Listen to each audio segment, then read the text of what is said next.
Would you wish fame on anyone? No. No. You can't handle it. Yeah? No, but you can handle it. I mean, but most people can't handle it. It breaks people. That's why people can't have it when they're young. The worst thing you do to a child is make them famous. The worst thing. I mean, there's countless examples. I've talked to so many of them on the podcast. They're all broken. Yeah, like who have you talked to? I'm curious. Macaulay Culkin, Miley Cyrus. He's doing much better now, isn't he? He's great. Yeah. He's great. I mean, he's as great as you can be to be super famous when you're 6. God. I'm friends with Ricky Schroeder. I've had a bunch of people on that were famous when they're young, and they all are missing something. It's like when you're making cement and you don't add enough water. There's like something that happens when you have fame and adulation during your developmental stages as a child, when you're supposed to be like figuring out, how do I get people to like me? Like what is it about? And there is that developmental stage when like your brain chemistry is being configured for the rest of your life. Like that is scary. You want to put that brain chemistry coagulation in the right configuration, in the right set of circumstances, or else you're going to be having a complex for the rest of your life that you're going to be grappling with, because I don't know if you can undo the stuff that gets ingrained in your brain chemistry when you're a kid. Like, I don't know anything. I don't know fuck all about brains, but like it seems to me that like especially developmentally, when your brain hasn't configured yet, that's when you get hardwired to have complexes the rest of your life that you're going to be dealing with. 100%. And if your brain is formulated with extreme adulation and love for no fucking reason, just because you're a cute kid, but you're a cute kid in front of the whole world in Home Alone, that's nuts. That's nuts. Yeah. I mean, he's a very thoughtful person, and he's come through it. I mean, I really enjoyed talking to him. He's a really nice guy. Does he regret being in the Home Alone movies? Boy, that's a good question. I'd have to ask him.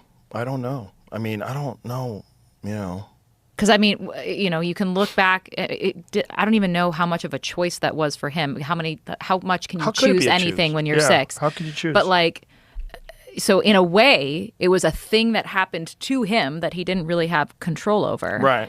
And does he look back on that and go, would I give up that, like, if I could get that life back, would I have a different life?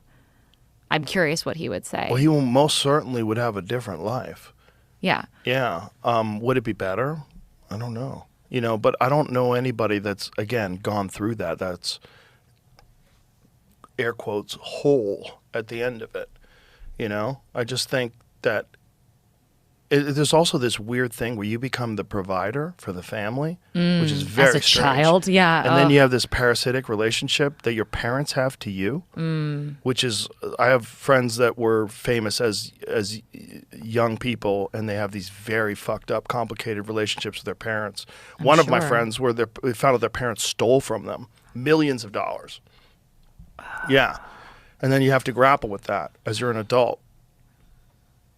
These monsters, they used you as an ATM machine, and they stopped working, and they became your quote unquote manager, really just pushing you out there to try to siphon money off of you. Fucking A. Fucking A. Yeah. Yeah. But I got fame in a slow drip.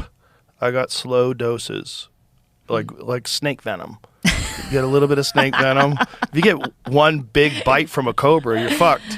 That's what I got. Yeah. Well, you're strong. So here I am. But you're strong. You came through it on the other side, a very durable person, and I think there's, it's a trial by fire, and you went through it. I mean, that's what they do in boot camp. You go through something very difficult to be strong at the end. And you don't become strong, just wake up one day, I'm strong. No, you have to go through some shit, and going through some shit when you're a kid as becoming famous is different than going through like hardship as a child. I know a lot of children that went through hardship, like all my friends that are interesting, all had horrible childhoods, all of them. All my most fascinating friends. I'm so grateful that I did not have a fucked up childhood. Well, that's probably what prepared you or helped you. Indeed. I feel like if I had gone through this experience after having a fucked up childhood, I would be a psychopath today. Right. So thank God I had a good childhood. Yes. Yeah, I didn't have a bad childhood. I had a complex childhood, but it wasn't bad. You know, my mother and my stepfather are very nice people. It wasn't bad, but it was fucked up. It was moved around a lot, didn't have a lot of friends, got bullied. Not stability. A lot of different things. Okay. But it wasn't the worst. You know, nothing horrible happened to me, you know? So it's like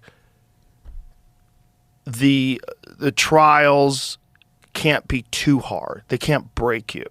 They have to be just enough so that you gain some strength and you rebuild. And if they do break you, then it's a very difficult task of rebuilding. And people that have gone through horrible childhood trauma, particularly abuse and sexual abuse, that they have the most difficult hurdles to overcome. I agree. I think in large part because how do you trust? I think rebuilding your life relies upon rebuilding yourself in the context of other human beings. Right. And how do you do that when you can't trust anyone? It's true. But I do know some people that have gone through childhood sexual trauma that are also incredibly fascinating people because they figured out a way to acquire strength through it all. But what about trust? And that's the other thing I was going to say. And then they've also figured out a way to, well, they're also very skeptical people, and rightly so. Rightly so. But that's a good thing. Because a lot of people don't have your intentions in mind, especially if you're a woman, right? If you're a woman, everybody's bullshitting you to try to get in your pants. Like it's constant bullshitting, you know? So you have to figure out, well, who's actually bullshitting me and who's just being nice and who's being nice but kind of bullshitting, just slowly playing this game. You ever heard of the definition of a gentleman? No. It's a patient wolf.